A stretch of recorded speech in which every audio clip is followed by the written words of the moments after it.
Assalamualaikum warahmatullahi wabarakatuh। আশা কৰোঁ আপোনালোকে ভিডিঅ'টো কোনো ধৰণৰ স্কিপ নকৰাকৈ শেষলৈকে চাব আৰু এজনী মানালাই আনজনী মানালাক আগবাঢ়ি যাবলৈ সহায় কৰিব বুলি বিশ্বাস ৰাখিলোঁ। মোৰ মৰমৰ মা ভনী আৰু ভাই বন্ধুসকল, আজিৰ এই ভিডিঅ'টোত আমি এটা জৰুৰী বিষয় ষ্টেঞ্জাৰ বিষয়ে আলোচনা কৰিম।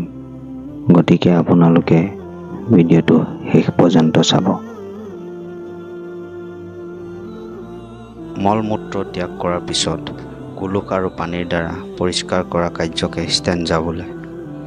মলমূত্ৰ ত্যাগ কৰাৰ আগেয়ে কাপোৰ কানি সংযত কৰি কুলুক লৈ প্ৰস্ৰাৱখানা বা পায়খানাত প্ৰথমে বাওঁ ভৰি দি সোমাওক। সোমোৱাৰ আগেয়ে নিম্নলিখিত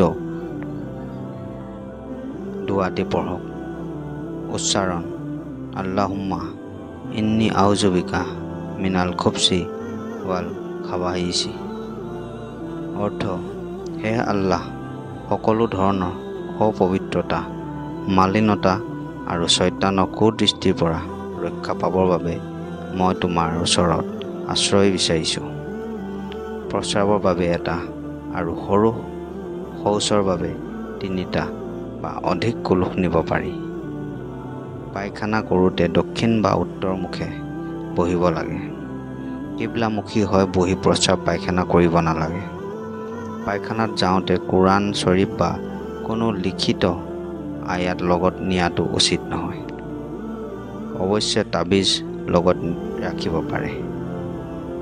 মুক্ত পথাৰত, জনসাধাৰণৰ যাতায়াতৰ পথত, চন্দ্ৰ সূৰ্যৰ দিশত মুখ কৰি বা পিঠি দি, নদী পুখুৰী আদি জলাশয়ৰ ওচৰত, মানুহে আশ্ৰয় লোৱা গছৰ তলত, ফল মূলৰ গছৰ তলত, শীতকালি বৌদ্ৰ তাপ লোৱা ঠাইত, জীৱ জন্তুৰ মাজত, মছজিদ বা ঈদগাহৰ ওচৰত, য'ৰ পৰা শৌচ পেচাবৰ গোন্ধ আহি নামাজীক কষ্ট দিব পাৰে, কবৰস্থানত, অজু গোচল কৰা ঠাইত, পথৰ দাঁতিত শৌচ প্ৰস্ৰাৱ কৰা অনুচিত।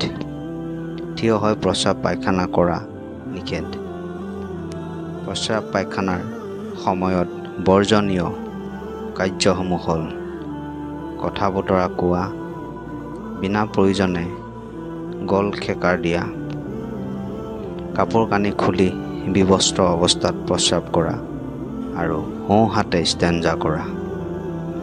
শৌচ প্ৰস্ৰাৱৰ কাম সমাধান হোৱাৰ পিছত আহোঁতে এই দুআটি পঢ়িব লাগে।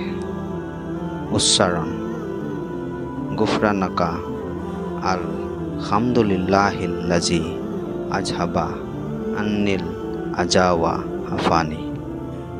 অৰ্থ: সমগ্ৰ প্ৰশংসা আল্লাহৰ বাবে, যিজনে মোৰ পৰা কষ্টদায়ক অপবিত্ৰ পদাৰ্থসমূহ বাহিৰ কৰিলে আৰু শান্তি প্ৰদান কৰিলে। প্ৰস্ৰাৱ কৰোঁতে সাৱধান হ'ব লাগে, যাতে ছিটিকনি আহি গাত বা কাপোৰ আদিত নপৰে। পেচাব কৰাৰ পিছত কুলুক লোৱাৰ উদ্দেশ্যে মূত্ৰনলীত যাতে প্ৰস্ৰাৱ ৰৈ গৈ পিছত নিগৰি নাহে। কুলুক লৈ ৰাজপথেৰে খোজকাঢ়ি গৈ থকাটো অশোভনীয়। শুকান মাটি, কাপোৰৰ টুকুৰা, তুলা আদি কুলুক ৰূপে ব্যৱহাৰ কৰিব পাৰি। অপবিত্ৰ বস্তু, খাদ্যদ্ৰব্য, সাৰ ছাল, কয়লা, কেঁচা ঘাঁহ পাত কুলুক ৰূপে ব্যৱহাৰ কৰিব নালাগে। মোৰ মৰমৰ মা ভনী আৰু ভাই বন্ধুসকল, এই ভিডিঅ'টো আপোনালোকৰ যদি কিবা উপকাৰ কৰিছে তেন্তে ভিডিঅ'টোত এটা লাইক কৰি দিব। বেছিকৈ চাবৰ খাতিৰত ভিডিঅ'টো শ্বেয়াৰ কৰি দিব।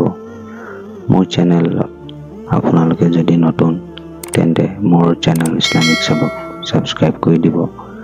লগতে কাষত থকা বেল আইকনটো টিপি দিব, যাতে মই যেতিয়াই নতুন ভিডিঅ' আপলোড কৰিম তাৰ নটিফিকেশ্যন সকলোতকৈ আগত আপুনি পায়। আসসালামু আলাইকুম আল্লাহ হাফিজ।